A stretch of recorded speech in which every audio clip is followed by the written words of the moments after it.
So let's use PeopleSoft to help us find an empty room.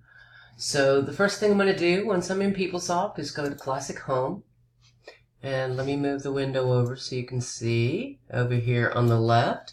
We're going to go to Curriculum Management. And then over here on the far right, we're going to go right here beneath Facility and Event Information to Class Facility Usage.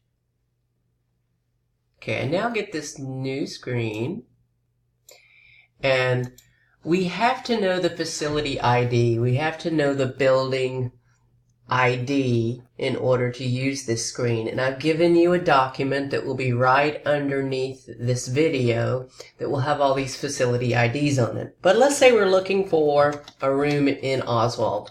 So the facility ID for Oswald Building on Cooper Campus is J0OSB. Alright, so I type that in, and then let's say it's room 102 I'm going to look at. Alright, well, I'm just going to hit search. And now all these things for 102 pop up. I'm just going to go with the first one and type in my term.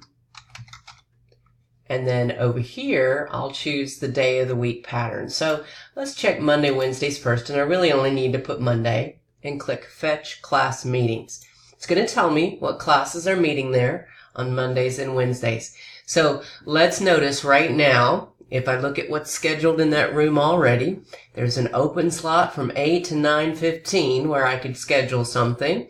Looks like the next slot is from 2 to 3:15. That room is open on Monday, Wednesdays, and of course after 5. And then I could do the same thing with Tuesdays by switching this to Tuesday or Thursday. Fetch the class meetings. And now let's see. Well, it looks like 8 o'clock in the morning is available again. 9:30, 11, 12:32. Looks like the next one wouldn't be until 3:30 would be available. And of course, evenings are available. So we can check any of the classrooms that we want to see if there's an opening and see what's already scheduled in there. This is a little bit tedious, but because we know what campus we're on or what building we might want to schedule in, it's not too difficult. Just make sure you have your class code or your facility ID rather beside you as you're searching for classes.